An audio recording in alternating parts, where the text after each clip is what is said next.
All right, welcome to another episode of the Urban Pitch Podcast, the beautiful game of life. Today we have, you mind introducing yourself? I'm Yasmyn Andrade. And then we also have a special guest co-host today. Go ahead. Gilbert Beater. We'll say it one more time. That was one long name. Gilbert Beta? Yeah, it's Gilbert Beater. There you go. Gilbert Beta Yes. and Yasmyn Andrade. Mm-hmm. Okay. Thank you for coming out, both of us, or both of you. Both of I know. Well, So you're a pro skimboarder. Yes. Okay, so you know what that is? A pro skimboarder? I actually just saw it for the first time. Did on the you? Website. Yeah. Right? Oh, nice. Yeah. So can you tell us what that, what's a pro skimboarder? I mean, I don't think a lot of people know what skimboarding is, huh? Yeah. Skimboarding is not as big of a, I guess, of a sport, unfortunately, as like surfing. Anyone you say, oh, I'm going surfing, you know what surfing is, everyone does usually. But skimboarding basically is the same, it's wave riding. So it's a board that doesn't have any fins on the bottom. And you, instead of how you would paddle out and lay on a surfboard to catch a wave, you actually just take the skimboard from the shore towards the wave that's breaking like on shore and throw it down, step on it, and slide out to the wave and ride it back in. Right. I've seen different people do it. They obviously weren't pros because all they do is they just do it along the shore. You know what I'm saying? And that's what most people, if they've even seen that's it, that's all they think. That's like flatland, I guess we would call it flatland skim. There's flatland skimboarding and then there's like wave skimboarding because there's obviously places that have like lakes or even just areas where they're able to set up like they put boxes and obstacles and they use the skimboard in the same way that you would for a wave, but you are going up on like the boxes and rails they set up, but still on water, because they don't live by an ocean or whatever. So there's that. And then, for you to learn, like usually beginners or just like a lot of tourists when they go to a beach, maybe like area, they'll buy the wooden skimboards that are very thin and you kind of can only really do so much with those. Like so temporary flimsy kind of things, right? They're not made for riding the waves. And it's kind of scary, especially in Laguna, if you like have never really, if you're not familiar with wave riding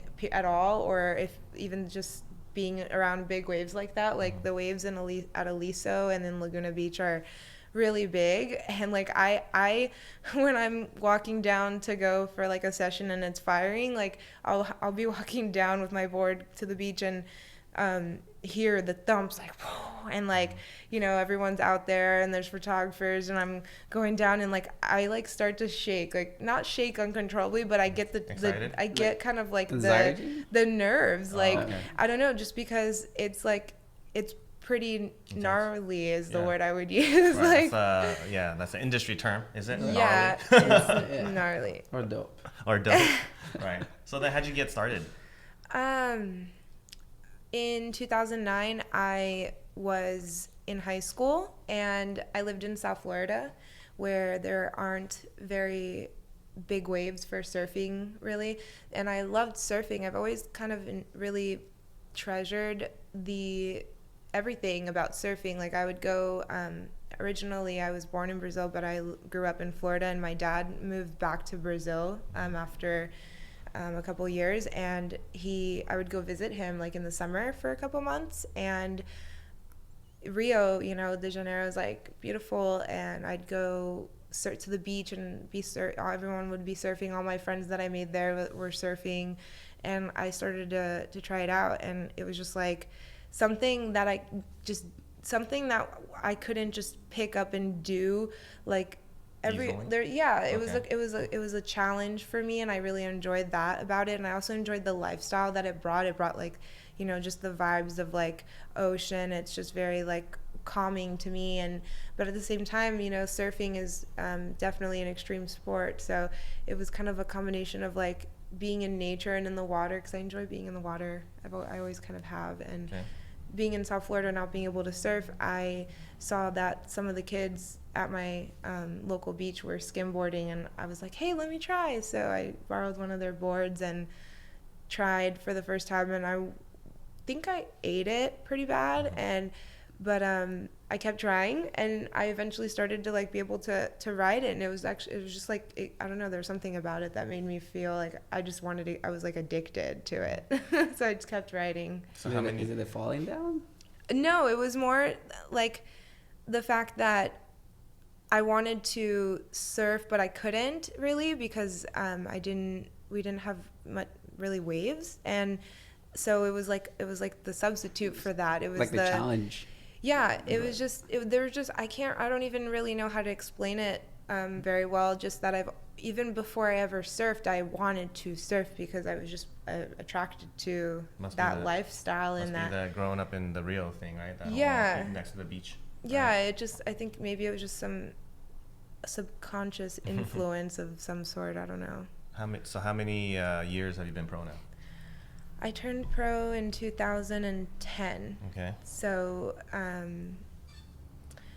I moved to California in 2011 after the fact, and 2010 was the first year they had the women's professional division because skimboarding being such a small sport, there was not really a lot of women that did it. There were barely even any men really that did it, or at least that it was known about. It wasn't big enough for it to be like a global universal sport.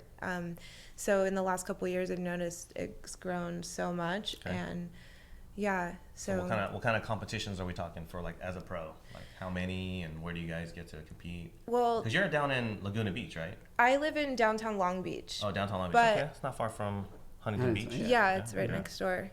You ever go to Huntington Beach? I do, not as often because usually when I go to the beach, I guess surfing would be fun at Huntington. Not really like by the pier. When I think Huntington, I think the pier, and I think like that one time I went surfing at the pier and I was getting snaked by every single like guy out there, and it was like dumping, and I just did not have fun because I couldn't catch a wave. Like it was so crowded, and I just like didn't have a good time. But I also only went like once or twice, you know. Yeah, they should actually have a lot of big waves there in Huntington. Yeah, it's super fun. They have the world U.S. surf. Is it so? I mean, yeah. So the waves are kind of different. The ideal waves are different for skimboarding than for surfing, obviously, right?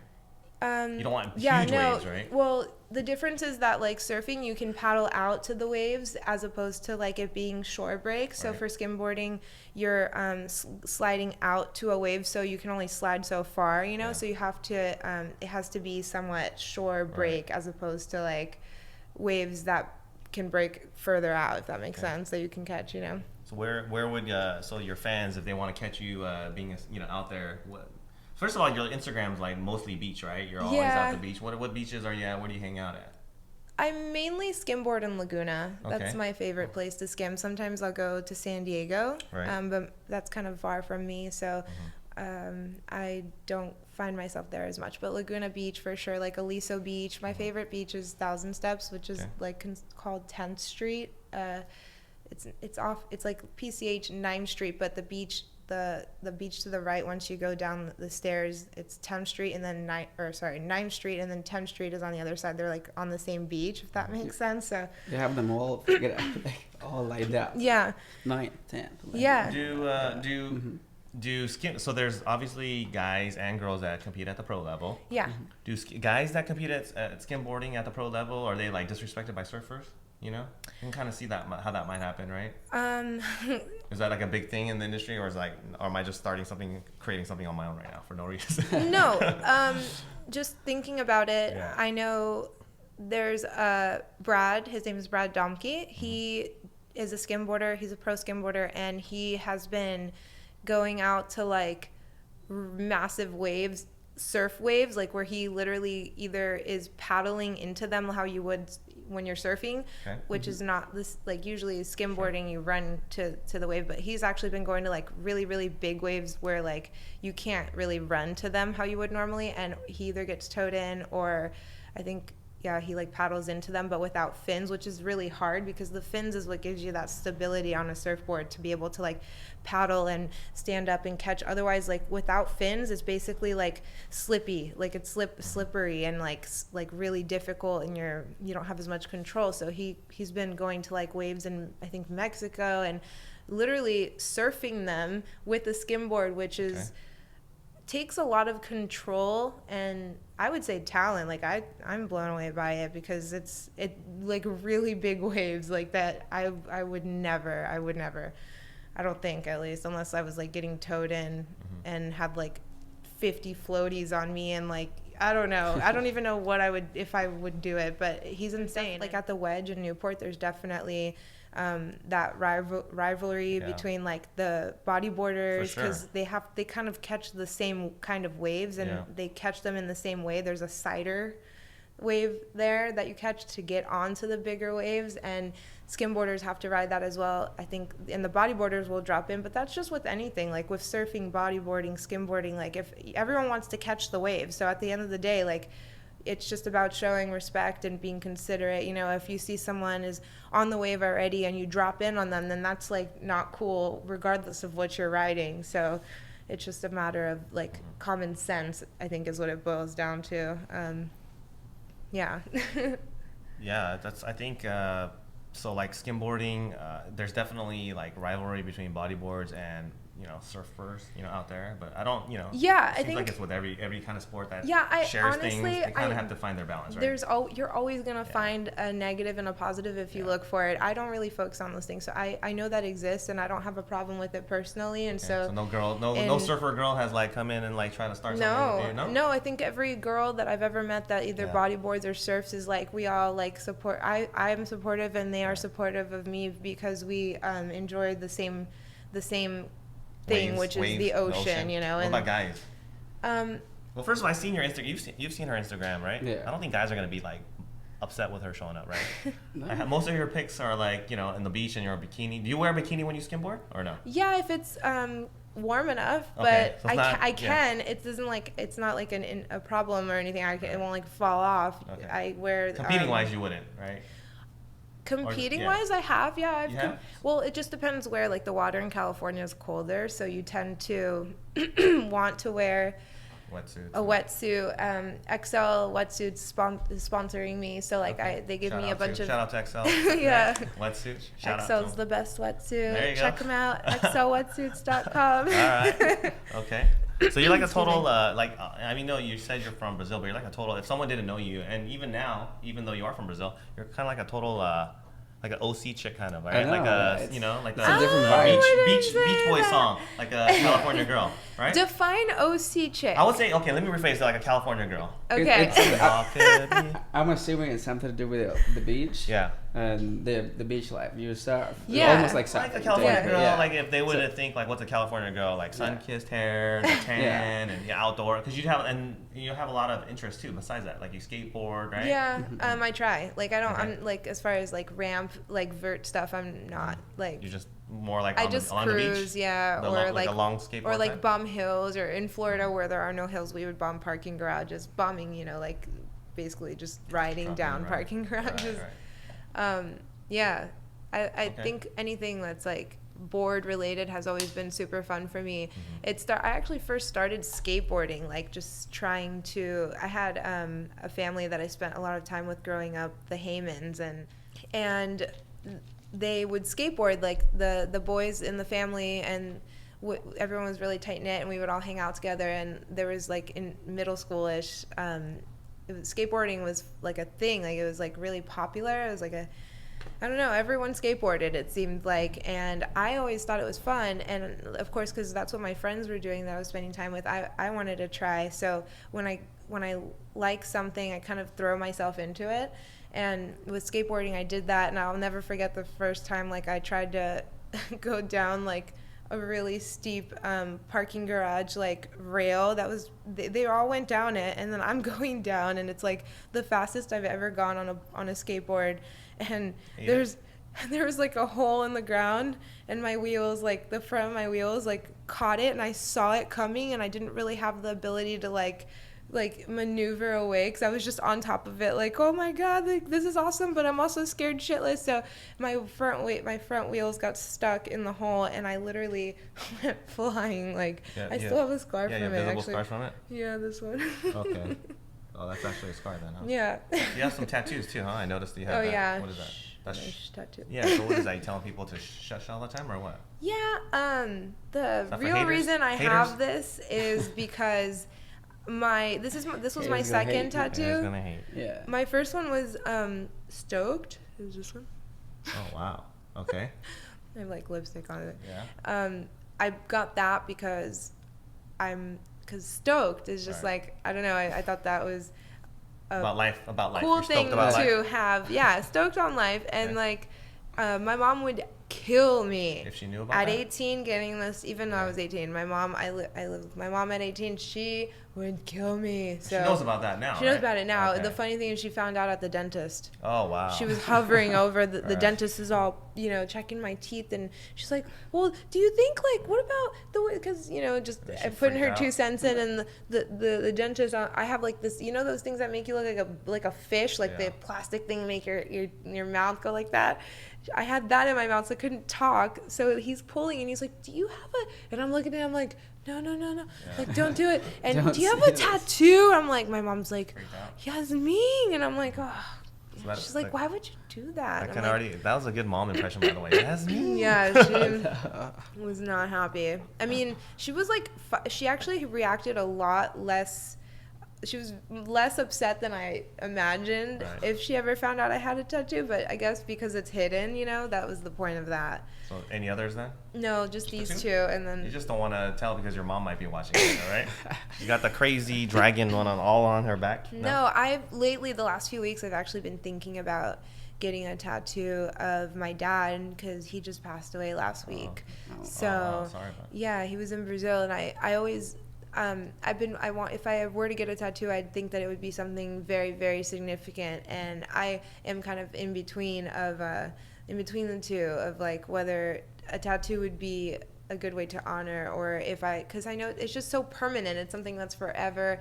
It is. So of course, like the concept of my dad getting it in his honor would be something that I wouldn't regret ever, but I just know that our bodies change and stretch as we, in a certain way. You just don't want it to look all funky later. Yeah, right? I don't know. I couldn't even think of, I don't know so about tattoos.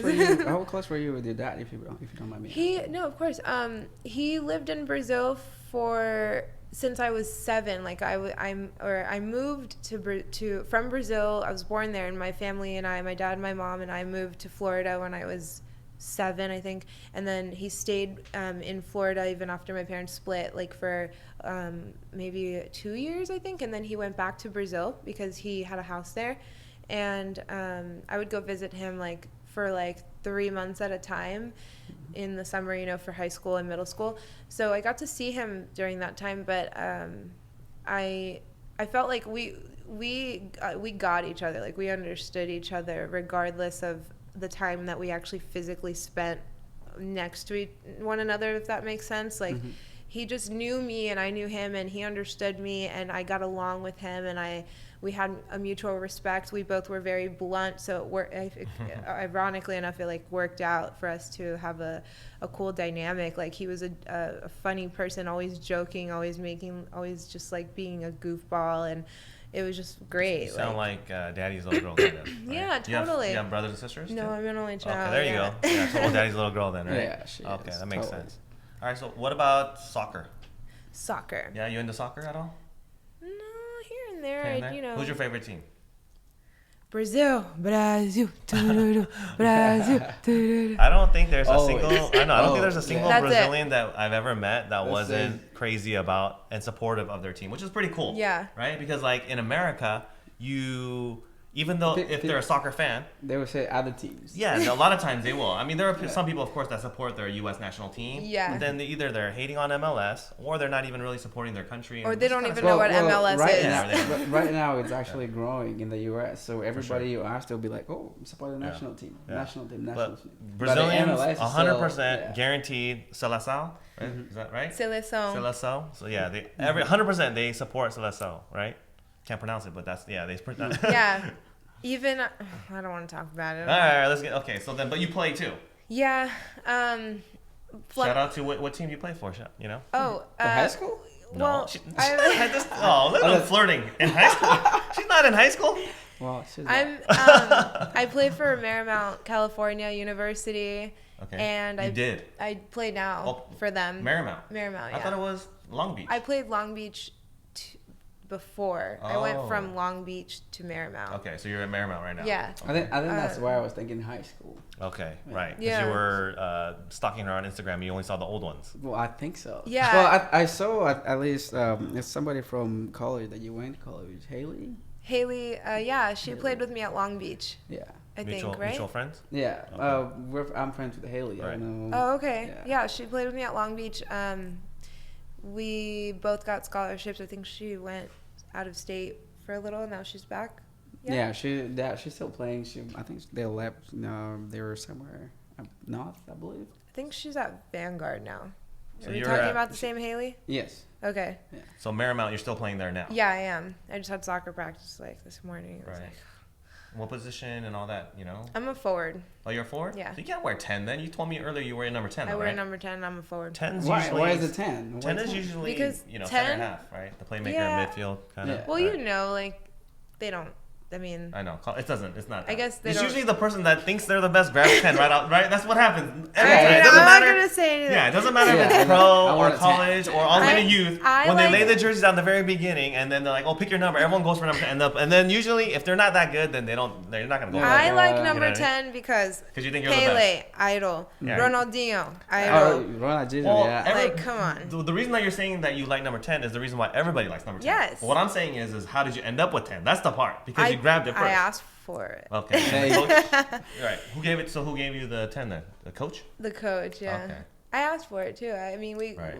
we get to pick per seniority too, so that's why I probably ended up with it before. Maybe I don't know. Maybe one of the younger girls might have wanted it. No one really expressed like, oh, I really wanted number 10. Like I was the only Usually one. the team captain gets 10, right? Everybody, Yeah, right? sometimes it depends what position they play too. Are you the Yeah. team captain? Or? No, I'm not. Okay, It's so the just team such captain's a sitting there getting all upset that responsibility. you have number 10. No, they don't care. They wanted Right. like all the girls growing up had their choice of numbers Yeah. from AYSO to like middle whatever they played travel, Yeah. and 10 was always my favorite number. I think usually it's always based on players, like your favorite player. All right. Yeah. So, Right. oh, So I who's want a okay? 7. So your favorite player is who then? Pelé and Pelé. Ronaldinho. And Ronaldinho. Okay, Ronaldinho's 7. 10. Wait, which one? Ronaldo. Ronaldo's the bald one, right? Yeah. You're talking about who you're Gaucho, thinking. huh? I was talking Yeah, about Ronaldinho. Gaucho. Ronaldinho is. Dude, that guy, dude. Yeah, he's 7 or 10. He's 10. 10. He's 10. Wait, Yeah. Ronaldinho. Okay, he used to be my favorite player. I should know that. All right. Why used to be? I know, right? I don't know. Well, I think for me, it's Yeah. Stillman. He's the Yeah. man. Yeah. He is. He's the reason I love soccer, actually. Probably him Well, and Pelé. why? Okay, if you were to compare Ronaldinho and Neymar. Neymar is the modern day Ronaldinho, I would say, but Like- there's something about Ronaldinho that he just had this like he has this style and this like. Have you I seen don't that know. one Ronaldinho meme where they have like 10 pictures of Ronaldinho, the same face, and they're like Ronaldinho sad, Ronaldinho happy, Oh. Ronaldinho joyful, and then Yeah. but that expression that he has, it fits for every emotion. It's hilarious. Right? Have you seen that one? No, It's I've never seen like that. when he played it. He never, has that kind of like it that never frowned. that It yeah. always He's kind of like this, but it like Ronaldinho sad, Ronaldinho happy, Ronaldinho mad. It looks and it fits. Like he could be that emotion with that same expression. It's hilarious. Yeah, he never. I don't think I've ever at least watched him be with a front face when he's No. playing. Yeah, he Even never- when he got a red card. That's true. Even when he gets Like- back, he's like smiling and like. He's like, right? okay, Rev, come on. You know, do I need a red card? Yeah. All right. So college, soccer. Yes. Mount. Or Yeah, I've played soccer for a really long time. Okay. I was in 4th grade when I was like, Mom, I want to play soccer. I want to play soccer. this was in Brazil, in Florida. Florida. Yeah, I'm thinking 4th grade. Yeah, Florida. Okay. I just always liked it. I don't know. I just liked soccer. I guess they say it's in your blood. I don't know if I really truly have never met someone who is Brazilian who doesn't Really like it. enjoy it, but not everyone who enjoys it plays it. I wanted to play, and I just out of all the sports I wanted to play soccer, and I obviously got to I had a soccer ball, so I would do it on my own, and then throughout school recess or whatever PE, I would play, and I enjoyed it. It made me feel good, so I would play. And I'd watch my inspirations were Ronaldinho, like his elástico and the sombrinho and doing megging people and bicycle kicks. Oh my God, it was just so Yeah, it was very dominant, like a dominant sport growing up. As I noticed, like here in America, I'd go back to Brazil and visit my family and tell them, you know, they knew I played soccer and they asked me about it and they're like, wow, like you have women's leagues, like you can play soccer when you're you can find enough women to make a team over there. And I'm like, yeah, like you can make like 50 teams, like a bunch of girls play soccer. So it's very like gender neutral here. Whereas we're in Brazil, I felt like even now, I think still it's not like more something. Volleyball, right, for girls? It's not right? accessible. I heard like when you're growing up, the girls play volleyball and the guys are always playing soccer and they don't let the girls play soccer kind of. Well, I didn't have the chance to spend enough time there consistently to really know that about Brazil, but I feel like women like volleyball, but there was a lot of women that liked soccer and that played it and were good and they were able to play at their schools and stuff like that, but they didn't have the chance to develop how they have programs here and like travel soccer and you know how they really develop women to like be the best soccer players they could. They kind of just were more pickup games, if that makes sense. Have you seen that one? It's a pretty famous video of like a college girls soccer game where the girls are going crazy, like really rough, and the girl yanks her hair. Yeah, and then she does the elbow. Have you seen that one? I like can't imagine being that angry at a player that I would want to do that. Well, not you doing it, but does it get that rough in your college? Has it ever, get physical? Yeah, yesterday one of the girls on my team broke her ankle. Your teammate? My teammate broke her ankle because one of the girls, the ref was horrible. He was the worst ref I've ever had in my entire life. He called everything wrong. There was obvious red card type plays that one of the girls on the team consistently, the girl on the other team took out 4 of my players. Like, it was ridiculous. And, the referee's job is to maintain a game to maintain the rules of the game and also keep the players safe. So he was doing a horrible job, and the reason she broke her ankle was because the girl that was fouling over and over like really dirty wasn't getting carded, one real bad, and then he wasn't saying anything to her. She didn't even I don't even think she got a card the whole game. Yeah. So how common is like the hair pulling thing? So you have long hair. Yeah. Right? How do you wear it? I put my hair up. No one's ever no one ever. Actually, you know what? One girl did pull my hair once because her and I were kind of rivals. Okay. And she pulled my. No, I think she just came up. The ref turned his back and the play ended. She turned his back. I think I kind of juked her, and like I was smiling about it after, because her and we had this like thing going, from the rivalry or whatever. And she, the ref turned around and she pushed me like down, and my mom was there and all the parents were like, but I don't think anyone's ever really pulled my hair like that I can remember. You wear it in a bun? Yeah, I usually just do like a little bun thing. Right. That's what that is. That's so that they can't pull it, no? Isn't it? So you're protecting it so they can't yank on it? Yeah, it's just a habit for me, yeah. Okay. What about you, man? Everyone, you yank your dreads while you're playing? Never? No. Yeah, because you give them dirty looks, right? So they're too scared to, right? Well, like everybody step on me, bro. If you're fast enough, they can't catch you. I'm actually usually fast. So what's your playing style then? You said you're a forward. Yeah. Right? Like, what's your, are you more of like I almost scored a bicycle kick yesterday. Really? So what happened? I like headers. I like scoring on headers. All my teammates know, like, if I'm going for the ball, like, send me a header. Send it to me in the air. So I you're like a dominant forward. You're like one of those power forwards? Like a target forward where you get control the ball, not like a, agile.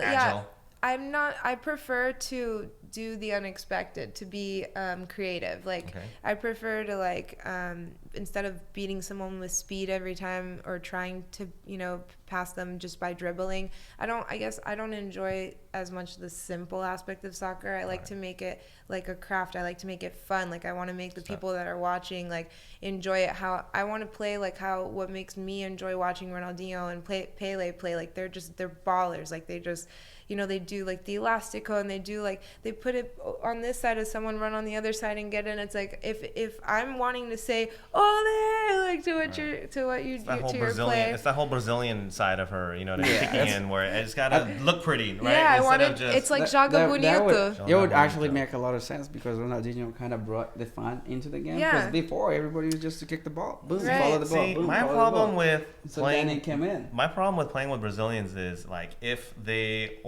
focus too much on that. You know how there's guys that focus too much on that, and then they care about that more than the actual game. It's ego. If your ego's huge, you're gonna want to be like showing off all the time, versus actually using that in the right way, or caring about the game. Because it's not just about you. If you want to play a game that's just about you, you go play tennis. If you want to... Hey, listen up, okay?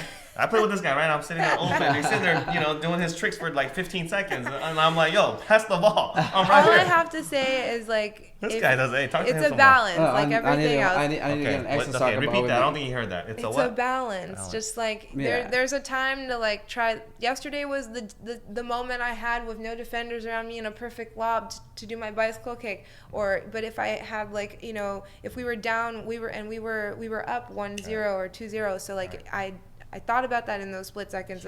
Otherwise, it's like... He does it when we're down 3-0 and he's still doing the bicycle kick for no reason. I mean, I would do it if we're just playing for fun. It depends on how important winning that game is. Would you okay, so if your team is down, would you do it but it's not a real game? Because it's not my a real coach game, would kill me. No coach though. It's a fun game. Recreational game at the park. Then probably, yeah. That's the Brazilian but like thinking. right now, exactly. My soccer team, we have a goal, and that's to like win our every CalPAC game that we have as of right now. You know, to make it to regionals and then hopefully nationals. So like if we're down and I have a scoring opportunity and I want to make it look pretty and like a 50-50 chance of scoring, as opposed to just like doing what like doing a normal. Whatever normal would be, and I didn't make it. If I went for like the pretty thing, it'd be like, okay, well, it's just basically like, oh, well, like screw everyone else on the team, like let me just do what I want to do. And it's not about that. It's about, as a team, you know, as a unit, everyone like doing what we can to work together, and getting the job done. So how did that bicycle kick go? My back kind of hurts right now. Landed right. That's a big That's the danger, right? I got it. I touched it. You're supposed to land on your right. Yeah, but the thing is, see, like I do those in practice on like often, and my coach has gotten upset with me for like saying stop doing those bicycle kicks. One time I did it like last season, and she didn't like it because she just thought it was just unnecessary. And who's your coach? Her name is Courtney. Yeah, shout out to Coach Courtney. Yeah, Court. So in the moment yesterday of seeing that ball come in that split second, I'm like, did Coach Courtney go through your mind at that moment? Yes. And see? I wasn't fully you weren't fully focused, committed. I didn't fully commit. Because half of me was like, this is the perfect lob. I gotta go for it. And then I was like, she's gonna kill me. So I went for it, and I did touch it, and it went just to like, I didn't see it, obviously, because I was like on the ground or whatever. It was a solid hit? I hit it, and it like, it went just past the post. So. Okay. And my teammates, when I came out, were like, that was so sick, but we're sitting like I wish you got that, but then someone said like I actually was hoping you didn't get it because I know we'd never hear the end of it. It'd be like, do you remember that one time I scored that bicycle kick? So how do you score most of your goals? Headers. Yeah. Okay. Diving headers. I would say diving headers. I did one like I think last week or something that I wish I had on video. No one recorded it? No? So you didn't get it for your Snapchat or Instagram or anything? No, not during practice. Oh, okay. It was during practice. Yeah, it wasn't a game, but it was like honestly one of those moments you get off and you're just like buzzing, like, yeah, like, you know, those are the things that make playing soccer worth it to me personally.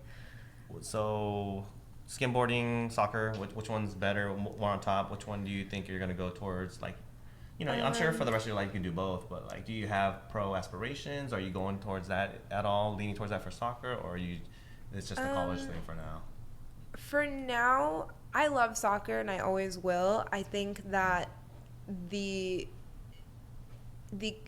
competitive aspect of it is sometimes difficult to want to take it to the next level, depending on what team you're on and like who you're playing with. I think like you don't like that intense competitive aspect? I do, and I think that sometimes that's been hard to find over the years. I feel like like always trying to be on the best team so that you can. I like to be challenged, and I feel like soccer is a challenge for me even still, but it's definitely something I've done for so long that it's become like I know how to juggle. I know how to do I've had moments of soccer in soccer that have made me feel like I could throw in my towel, if that makes sense, that I feel like satisfied with it.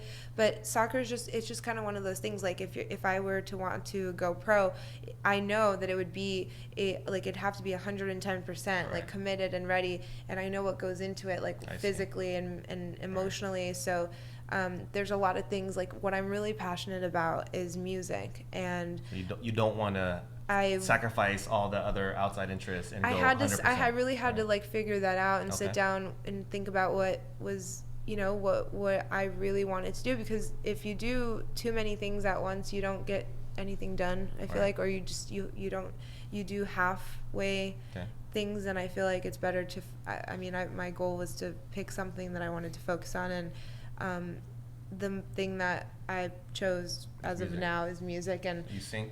Yes. Okay. Yeah. Where do you sing at? I sing everywhere. Okay. So you do. So you actually get to perform, right? And you're not just you're not just working on your craft, but you're actually performing as well. The thing is, I've kind of let life help me figure out what I'm doing and how I'm going to do it, because soccer, I have a full scholarship for soccer right now for my university. So for me to get my education, which is something that I set out to do, is one of my goals, is to get my bachelor's in business marketing, I need to be able to pay for it. So soccer is helping me pay for that. I enjoy soccer, but I can't do all of the things at once. Like when I moved here, I wanted to do skimboarding, and I realized like there isn't enough money in skimboarding right now, or then or even really now, for me to be able to make enough money to stay here, in California and pay for bills and stuff, which is real life. So I had to get a job, and then I decided to go back to school so that I could have a job I enjoyed, because the job I had initially I did not. It just was like, I was like, dang it, this is what is it? A waitressing job or what? No, I was a teller at Wells Fargo. Okay. And it just was something. It just was a reminder of like, I didn't want to be like an office worker type. I wanted to make use of whatever things I was passionate about as work. If I was lucky enough to get to that, and if I worked hard enough, I thought that I could. And so my goal became to go back to school so that I could get an education and figure out, what I wanted to study and learn, and get a legitimate source. Like here, like I have a degree in this, and I've learned this, and I'm qualified to do these things, and also to learn for myself, because I would like to eventually, run a business, or that would be ideal, to be able to not be stuck somewhere. I have a lot of anxiety about like being stuck like in one thing for a very long time. I'm just very spontaneous, and I think it's just detrimental to my well-being, like to feel stuck, I guess. I don't know.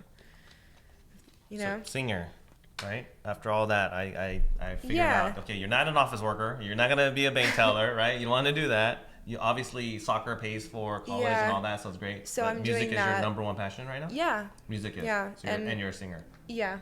Okay. What kind of, are you like because I saw some of you, like more like the Alicia Keys style kind of. I like R&B. You're not high, R&B, but your voice is not like soprano, or what do you call it for? Soprano. You're not soprano, right? Or an alto, right?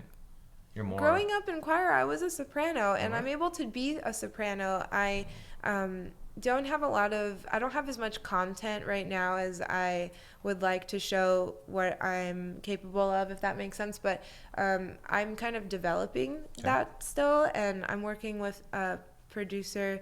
Shout out to Sam Salter. Sam Salter, producer, right? He's awesome. He's helped me. We co-wrote my first original about 3 weeks ago-ish, I would say.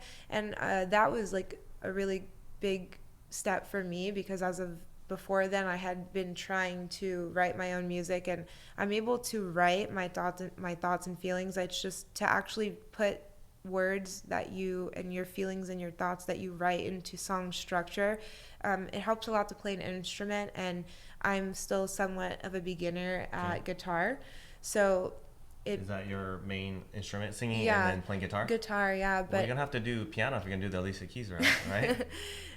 Yeah, I would love to learn piano. It's right now I wake up at 5 a.m. I go to soccer practice every single day, and then we have gym straight after twice a week, and then I have study hall mandatory because we're on the soccer team, so all athletes have to do 3 hours of study hall per week, and then I have 18 units that I'm taking for school. So I work, and then I have it actually is very time consuming to run social media. I run the social media for XL Wetsuits. I run my own page, obviously, and then all the miscellaneous projects that I do or, am involved in, from photo shoots to I did an underwater photo shoot in Laguna the other day after getting my butt kicked at practice. We ran, we did bloodies, and, we were full field sprints, and I was exhausted, but I had set it up and I had to go, and it's just juggling the creative and the things that I really want to do with the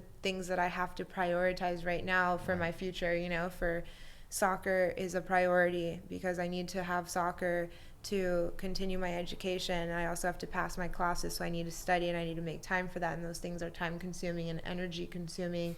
We traveled 9 hours on a charter bus last week to play 2 games up north for a week, and so it's I'm right now it's my senior year of soccer, so I'm gonna be done next month, I think, with soccer, and I'll be able to invest some more time and energy into music. So the music that you write, is it just about you or about things in life? What is it about? Do you write music? I do, yeah. You're a singer, songwriter. I mean, I write music. I write what I would like to make music about. So yeah, I do write about the songs. I haven't made the songs yet. I'm in the process of trying to figure the structuring stuff out, and I'm meeting people that are helping me with that, like Sam Salter. He helped me. He took something that I wrote and put it into it and made it into a song with me. He structures songs, so he made it a reality in that way, where it's actually really difficult to do. If people knew how difficult, it's when you listen to music and you're you're vibing and you enjoy the music, and it's so simple. It seems so simple. Sometimes the lyrics are so simple, but when you go to sit down to try to actually make that, at least in my experience, it's just okay, to be simple has never been so difficult, to say what you want to say. I don't know about some of the modern rap music, though. Some of the new stuff I think I could write that in 3 minutes. What about you?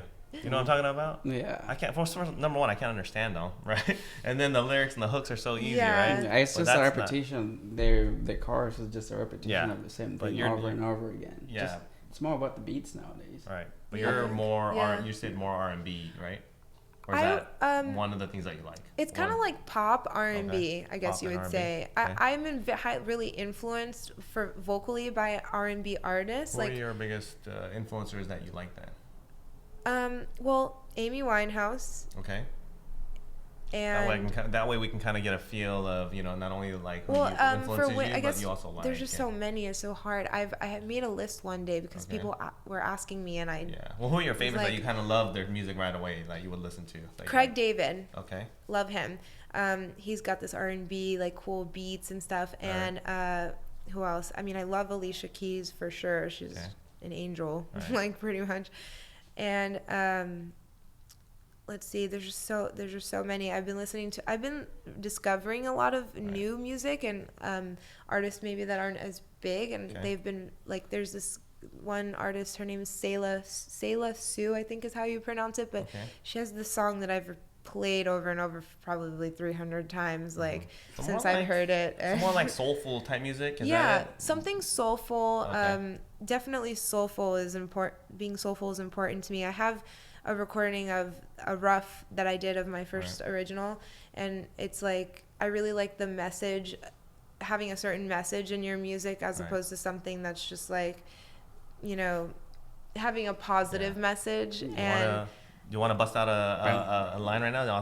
Earlier you were commenting on the mics, right? You like these mics? I need to get one of these. All right. You want to bust out a vocal on this mic right now, or you want to? Yeah, we could. I mean, my friend Pedro's here with his guitar, so maybe we'll do one at the very end. Maybe just like bust out a song. All right. What about boys? Dating life. I don't date. You don't date? No, I don't have time. Really? No. Okay. And it's just so. 18 hours. Right. Weekends, nothing. I barely have time to sleep. How can I have a boyfriend or even find one? Because it's the finding one that's like worth. You know. You have to find one. They don't bother you through social media. You get DMs. Tell us about some of the. Yeah. I mean, you must get DMs. Do you want me to go through them? You don't have to go through them, but that's funny. You get some crazy DMs. Not like crazy. They're just. I just get people commenting like. I've had someone tell me the other day like. Oh my, I'm so in love with you, but they've never met me. But that was that you? Oh, okay. That was you. I knew I recognized you from somewhere. No, that wasn't it. That was his other account, though. Not his main account. That would not be me. Yeah. Okay. No, nothing like super crazy. Just. I actually got one yesterday that was really cool. This guy. Really? I never hear the cool stories. Let me hear it. So this was a good one for the guys to know how to approach it in a cool way. Let me see my phone. I got it. It was really cool. And yeah, we only hear stories about like the awkward DMs that come through. It's the reason why I continue to do the things that I do that I mean, showing on social media and branching out and that kind of thing? It's because every once in a while you'll get. What's the ratio? Like one cool one out of 99 terrible ones? Well, to me they're all cool. Like if anyone thinks what I have to show and what I do is cool and they appreciate me in any way that I have portrayed myself, then I'm happy. I'm a happy girl. Like that's my goal. But I'm talking about there's a lot of weirdos out there too, right? I honestly.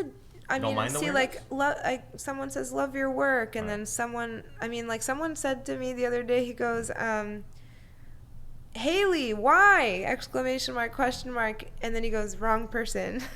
Wow. I don't know. That's a little, that might be a hook, you know. That might have been a little hook. Yeah. Did you respond to it? You did, huh? No. Oh, it didn't work. It was the wrong person. I mean, I guess there's nothing to say. All right. So the really cool one was, he said to me, he goes, your last pic that you posted is awesome. Thanks. Just made my day. Hope you're having a good day. And I was like, hey, thank you so much for the love. And he's like, I'm glad I got a response. You seem like a chill chick, and I wish you luck with your band and your skimboarding because you deserve that peace and that mindset. I'm definitely jealous of you, so enjoy it and live it up. Thanks for all the little moments you share that let me live through you. It helps me get through life on a daily basis. So thanks. Thank you. That's a genuine thank you. And that was cool. I was like, that's really cool. You know, if he really feels that way, that's really cool. And so you go through, you see all your DMs and I go through them all. What's your biggest? So you like Instagram the most, or you do Twitter and Snapchat? I don't do Twitter. I do Snapchat. Yeah. Right. What kind of things do you post on Snapchat that's different or unique to Snapchat? I do when I do something different, like if I go skimboarding or today for our shoot, for example, Snapchat. So the photo shoots. Like a photo shoot. So we did a photo shoot earlier, a little bit, right? We didn't get to finish it, but that was on Snapchat? Yeah. Okay. So then the topless one from behind, that was on Snapchat? I don't think so. Did you get that? So you're obviously not shy then, right? Okay. I'm like you're not shy. two different people sometimes, not bipolar, but I just have like in certain moments I have spontaneity, and I also have a very conservative like set standard of like what I'm willing to tolerate from in my life period, whether it's in a romantic relationship or a friendship or whatever it is. Like I'm very I guess I've made up where my morals and my standards need to be as far as I'm concerned, and I stick to them. I process things a lot. I really think about, I try to like understand the things that happen to me and around me, and to have a good understanding and be stable about like how the world works. You know, I think it's really interesting how the world works and how people work and why people do the things that they do. I think the psychology aspect of human beings is really interesting. But basically, I just went on a rant and I forgot what you asked me. Okay. Well, it sounds like you're obviously busy with You asked me if I'm shy.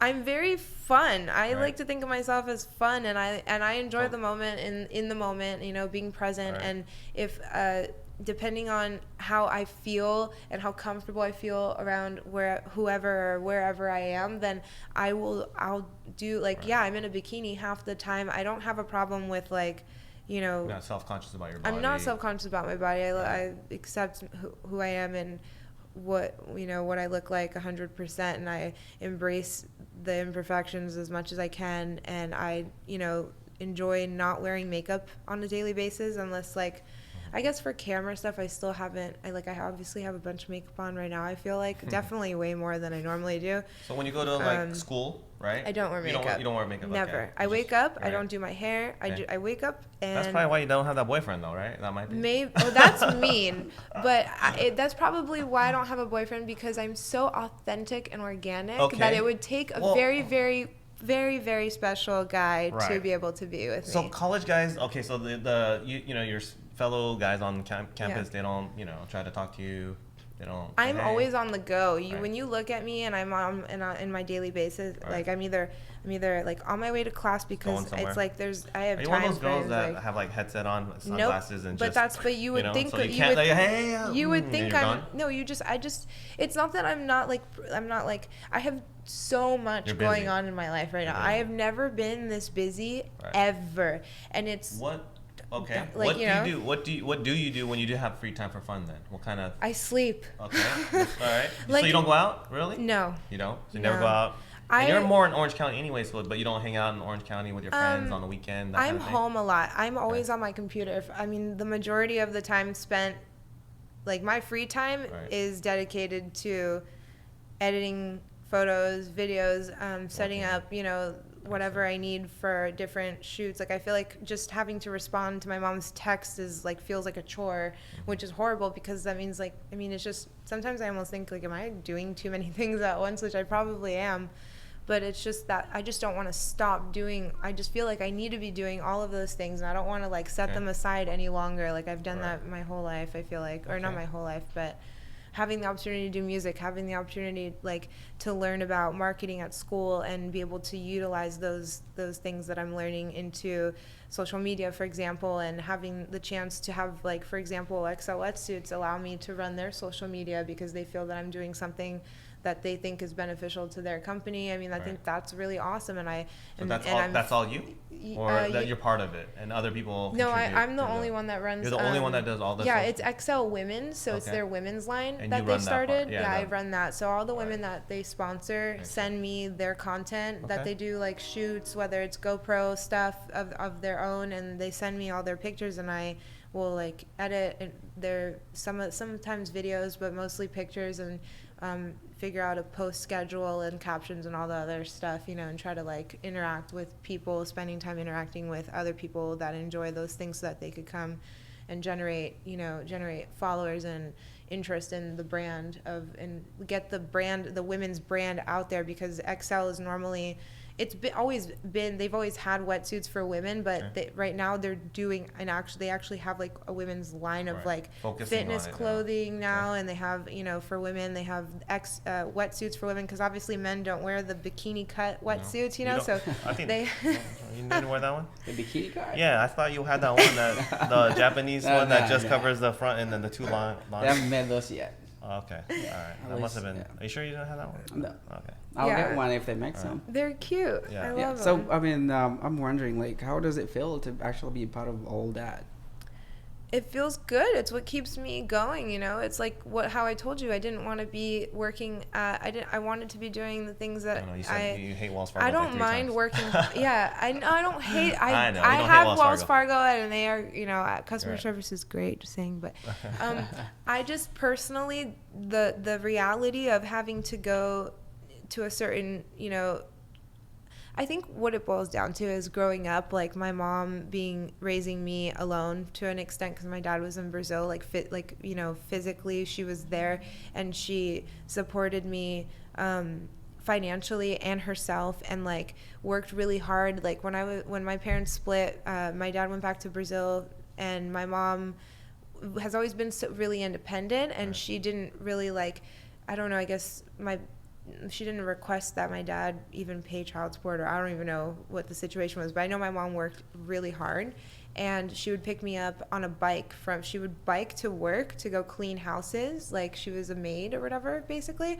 And I was in elementary school. She would come to school. Everyone's parents are going through the drive-through to pick them up in their cars, and my mom's coming on her bike with a pillow so I could sit on the rail. Grinder. She's a hustler. So you got that hustling, right? She almost sounds like she's driving in Africa. So you inherited that hustling spirit from her. Yes, absolutely. Like. Okay.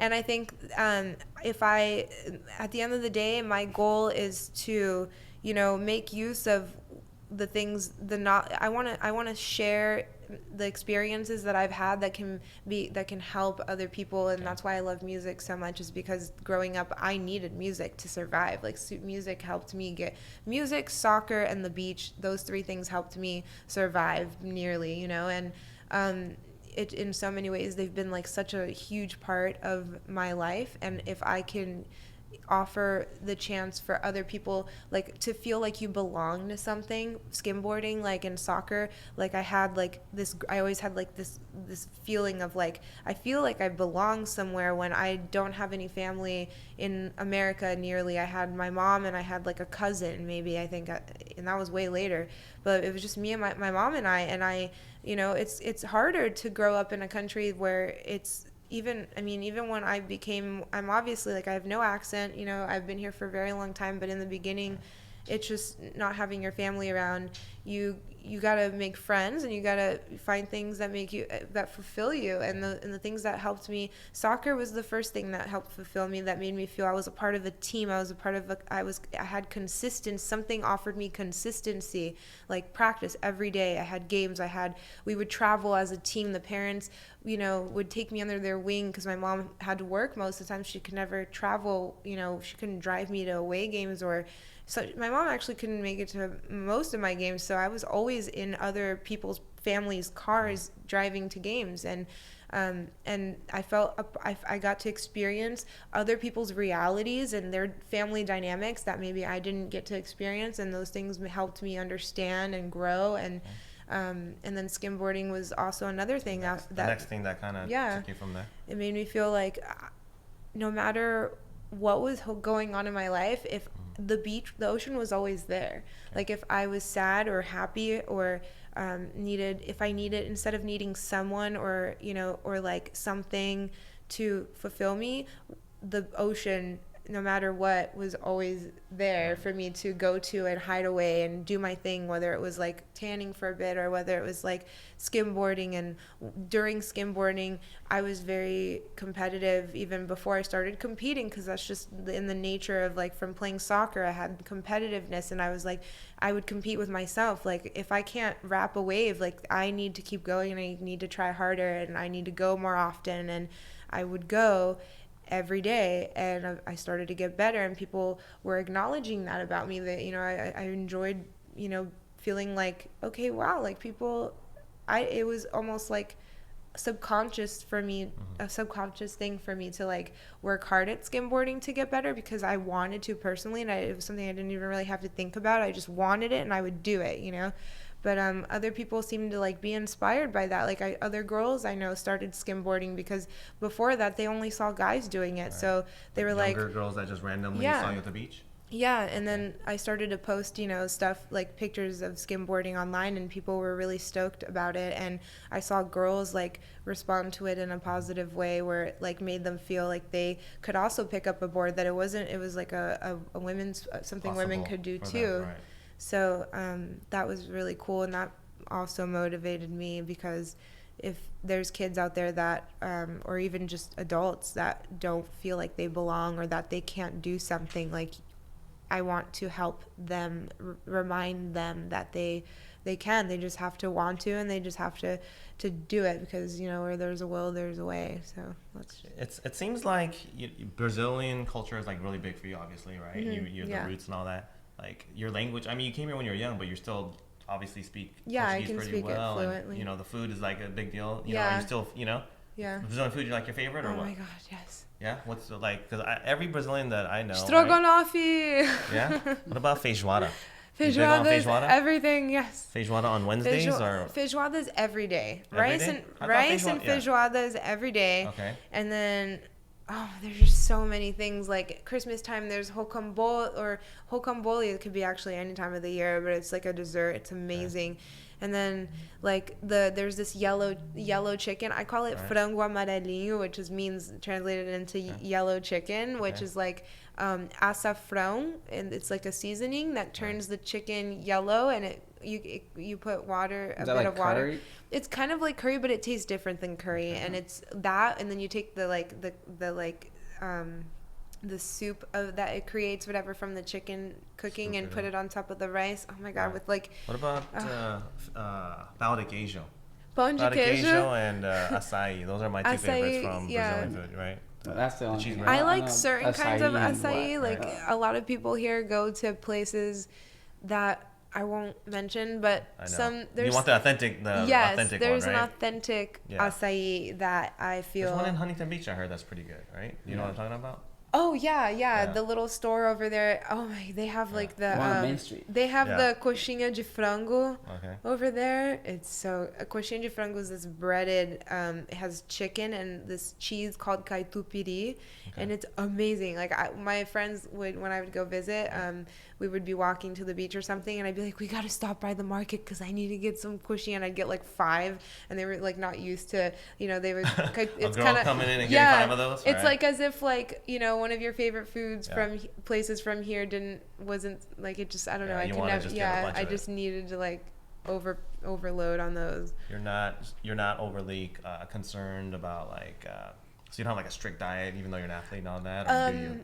I do, yeah. So you do have a strict diet? I mean, I eat what I enjoy, but I've learned to enjoy things that are nutritionally valuable, if that makes sense. And then I eat stuff, like quinoa with beans. I enjoy like lentils. I watch my sugar intake. That sounds so delicious, right?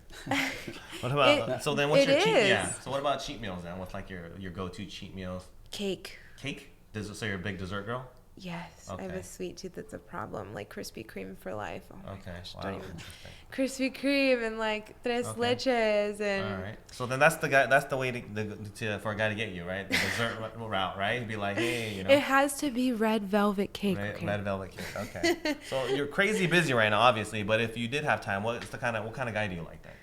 That's really hard to say because I feel like he would have to be kind of I want someone who's driven in what ambitious. They do. They don't have to be business, run your own business like multimillionaire. Nothing like that. When I say driven, I'm just thinking like whatever it is that you do, like do it with everything that you have and have like like goals that I would like for someone who's supportive of what I do, so and driven, also ambitious, has their own thing going on. Like if that not makes all sense. up on your business all the time, right? Yeah, there's obviously the jealousy factor when it comes to relationships that I think everyone experiences, but understanding why you feel jealous and being able to like nip it in the butt, the person you're with, and that ultimately the goal is to find a partner for life. I think personally, if you're gonna be with someone, a boyfriend is a potential husband. Right. So if you are with that person, then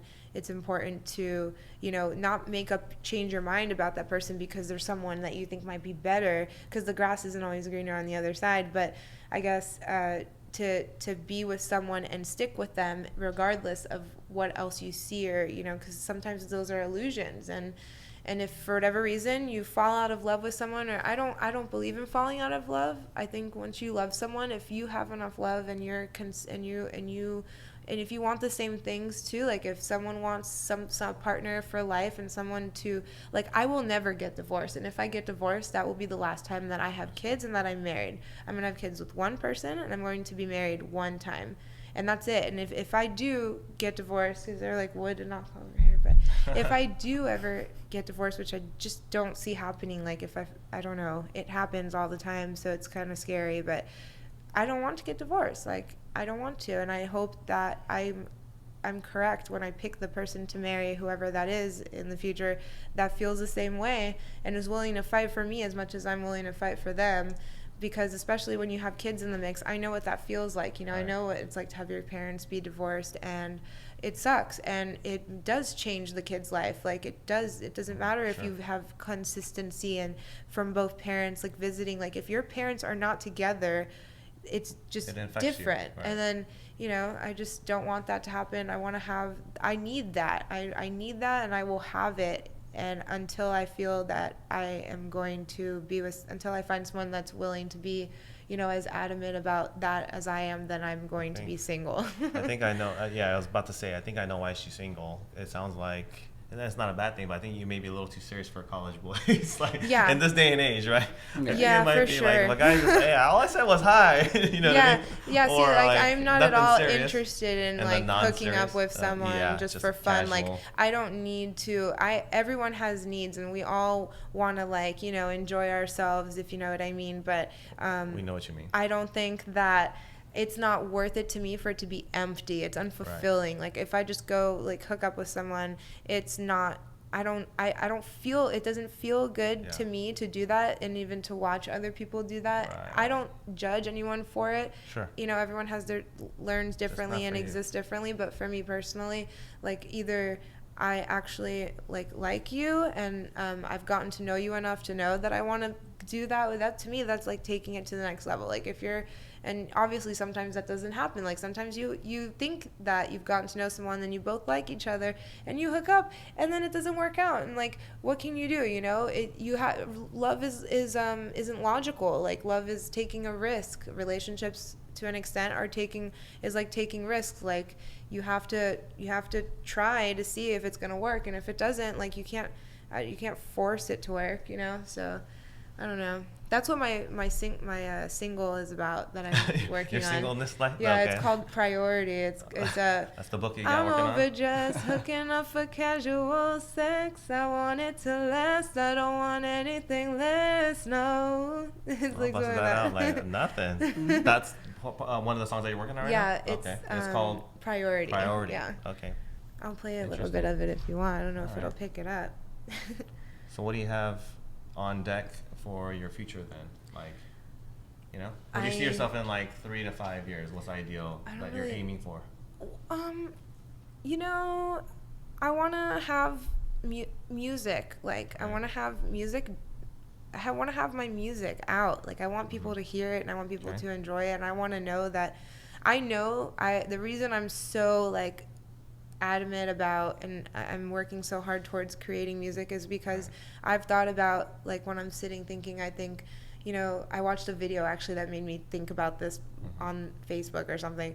They did a study on people, older people that were in the hospital, maybe like on their deathbeds, and what did they regret? And they regretted not things more that they did, right? but things that they didn't do. Right. Did you know that? Yeah, it was on Facebook. Huh? Oh, and that's where he gets all of his info. That's where Gil gets all of it. Facebook does have a decent amount of information. It actually does have a lot of information.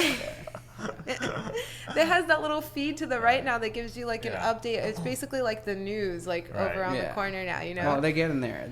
Yeah. They've been like cracking the code, you know, a step at a time. Yeah. So, they started off with just friends. Now it's friends plus news and plus entertainment. Right. So you're saying basically you don't want to be regretful. So you just want to go for and everything I know 100% that if I was on my deathbed years from now or tomorrow, who knows? Didn't pursue music. And I didn't even try to do music. I don't know. You know, I don't doubt myself, but we all have our moments where we're like, can I really do this? Am I really good enough? And I think I sometimes have those moments, and, you know, I try to be humble about things, and I feel that it takes a lot to make it in the music industry, for example, depending on what your goal is with music. For me, it's just to have music. It's to have what I feel and think in my experiences, like I mentioned, in a song where I can, you know, accomplish having that created and done, and also to help others who, like how I needed certain songs growing up, and even today and probably forever will need music to help me through certain moments, you know. So I want to help others, and if I can do that, I will be a happy girl. And so that's, yeah, so a couple years from now, I'd like to have an album, maybe, you know, or... Well, let me ask you this then. As you've been pursuing your music, have there been any other than any like horror stories or things that have discouraged you, that, you know what I mean? I mean, yeah, I would consider going to the studio for 10 hours straight and not coming up with barely anything, or not having like at least a rough draft of a full song. I had to work really hard to find people that were willing to work with me without charging me $50,000, $100,000 that I don't have, to be able to help me create music, because I realized I can't wear all the hats. Like, the reason I know why this is a Shure SM7B and that Michael Jackson used it in Thriller is because I did my research, and I was looking into creating a home studio for myself. Like, I got Pro Tools, I got Ableton, now I'm scared you're going to try and steal one of these after we're done. No? All right. The thing is, I changed my mind a little bit about that, because I realized... Changed a little bit about stealing your mic. About being a producer, an engineer, a songwriter, a singer, and, you know... market myself and do all the, like, run my website, try to do everything by myself. You need, like, with certain things in life, you need to be able to have like people to help you to an extent, you know. And sometimes you're not as good at everything. If you're trying to be really good at multiple different things, you're gonna be okay probably, and maybe a little bit better at this one than the other, but you're never going to be like truly amazing at one thing, I feel like, if you try to do too many things at once. So my goal is to be a singer-songwriter first and foremost, and try to find people that are good at their craft of making instrumentals and of engineering, mixing, mastering, to help me. And, you know, most people don't do things for free, and you get what you pay for half the time, but there actually are a lot of, like Valerie, I did a remix of the song Valerie that's on iTunes and Spotify, and the producer that worked with me on that, recorded, mixed, mastered, and did multiple sessions with me for it, was for free. He did it for free because he was my friend, and he believed in me. Heck yeah. Teddy Bomber from Subshockers, you can find him on SoundCloud. He has a bunch of great music. Now we have a bunch of people thinking he's going to do all that for free for the other guys, right? But no. You know, I don't know if I was supposed to say that, but it's just... It's the truth. You're grateful and thankful, I'm super grateful. And like that alone, just having us, because like I said, coming up with an original song isn't as easy as it sounds. Coming up with the instrumental, coming up with the structure, the words, whatever, and making it a good song. And I don't want to release something just to say I have something out. I want to release something that I feel is up to par with what I think I can do, you know, the best that I can do. So I decided to do a remix of Valerie because it's a song that I love very much, and it has its own story that relates to my life in a way where it does.